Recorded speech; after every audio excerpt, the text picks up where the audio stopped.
আসসালামু আলাইকুম গাইজ, আপনারা সবাই কেমন আছেন? আজকে দুপুরে রান্না করতে চলে আসলাম। গরুর মাংস রান্না করব আর পোলাও। জুমা মোবারক আপনাদের সবাইকে। এইখানে সব কিছু আমি আস্ত নিছি। এক বাটি পরিমাণ পেঁয়াজ কুচি নিছি, রসুন আমি আস্ত দিছি, তারপর শুকনো মরিচের গুঁড়ি দিছি এক মুঠ, মানে সব কিছু পরিমাণ, আদা বাটা, রসুন বাটা আমি সামান্য। এটা আমার স্পেশাল মশলা, গরুর মাংস রান্না করি শাহি মশলা আমি নিজে হাতে বানায় নিছি। রসুন বাটা একটু কম দিছি, আমি আস্ত দিছি। তো এখানে আস্ত আপনার 5টা 6টা রসুন আমি আস্ত দিছি, এইখানে শুকনো মরিচ আস্ত দিছি, পেঁয়াজ কুচি আস্ত দিছি। আমি চেষ্টা করেছি সমস্ত আস্ত মশলা দেওয়ার, শুধু আদা বাটাটা রসুন বাটাটা আমি শুধু এখানে দিছি, আর সব আমি আস্ত দিছি এখানে। এখন তেলটা আগে দেব না, আমি ভালোভাবে মশলাটাকে ভালো করে মাখায় নেব, পেঁয়াজটা নরম করে নেব, সব মশলা ভালো করে হাতে মাখায় নরম করে নেব, ঝালটা যাতে নরম হয়ে যায়, সব মশলাটা যেন নরম হয়ে যায়। আমাদের নড়াইল কালিয়ায় মানুষ এইভাবে রান্না করে, আমাদের এলাকায় এইভাবে রান্না করে মাংসটা অনেক স্বাদ হয়, অনেক সুস্বাদু হয়। এইভাবে আপনারা রান্না করে খেয়ে দেখবেন। আমার মশলাটা ভালোভাবে হাতে মাখানো হয়েছে, আমি এখন তেলটা দিয়ে আবার সুন্দর করে মাখায় নেব। আমি কিন্তু শুকনো ঝাল চিরি নাই, আস্ত দিছি এখানে। রসুনও আমি আস্ত দিছি, পেঁয়াজও আমি আস্ত দিছি, আমি কিন্তু পেঁয়াজ বাটা দিইনি, খালি রসুন একটু সামান্য বাটা দিছি, আর সব কিছু আমি আস্ত দিছি। আর আদা বাটা দিছি আমি এখানে 2 চামচ আদা বাটা দিছি। এখানে 1 কেজি গরুর মাংস আছে। আগে আমি মাংসগুলো সুন্দর করে ধুয়ে ঝরানি দিয়ে রাখছিলাম।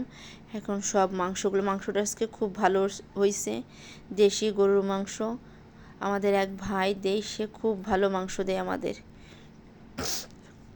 তার থেকে গরুর মাংসটা আমরা নিই। মাংসটা আজকে খুব ভালো পাইছি। কলিজাও দিছিল একটু, সেটাও আমি সাথে দিয়ে দিছি। এখন মাংসটা হাতে সুন্দর করে আপনার মাখায় নিতে হবে। তেল আপনার গরু মাংসে তেল আছে বলে সেজন্য আমি বেশি একটা তেল দিই নাই। তেল দিলে আবার বেশি অতিরিক্ত তেল দিলে আবার জিনিসটা নষ্ট হয়ে যায়, খাবারটা নষ্ট হয়ে যায়। পরিমাণ মতন সব কিছু দিতে হবে। এখন ভালো করে সুন্দর করে মাখায় নিতে হবে।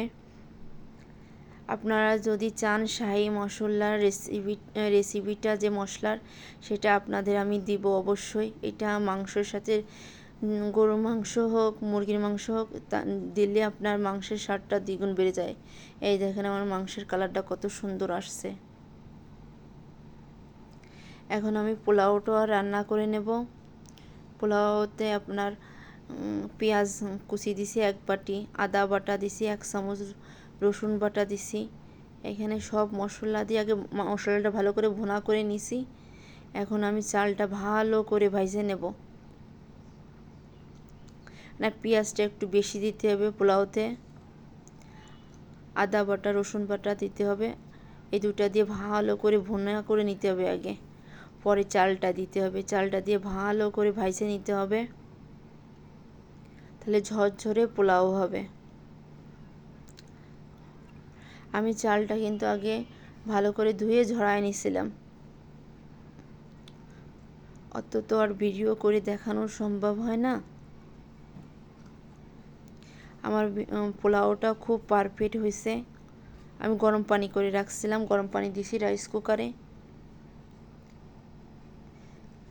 2 চামচ দুধও দেবো আমি।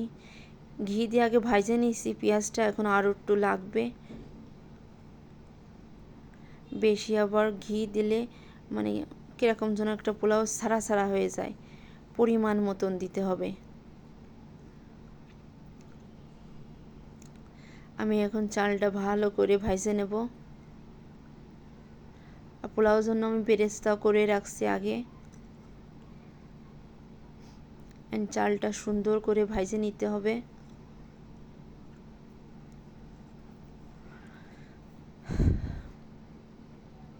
সবাই আমার জন্য দোয়া করবেন। আমি যেন সামনের দিকে এগিয়ে যেতে পারি। এই দেখেন আমার পানি কিন্তু আমি রাইস কুকারে আগের থেকে গরম করে রাখছিলাম। এখন আমি চালটা দিয়ে দিচ্ছি। বেশি ভাজা লাগবে না, বেশি ভাজলে আবার লাল হয়ে গেলে সেই পোলাওটা আবার দেখতে ভালো লাগে না।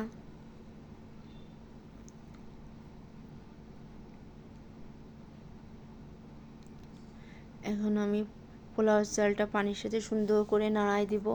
এখানে এলাচ দারচিনি আমি কিন্তু সব কিছুই দিছি।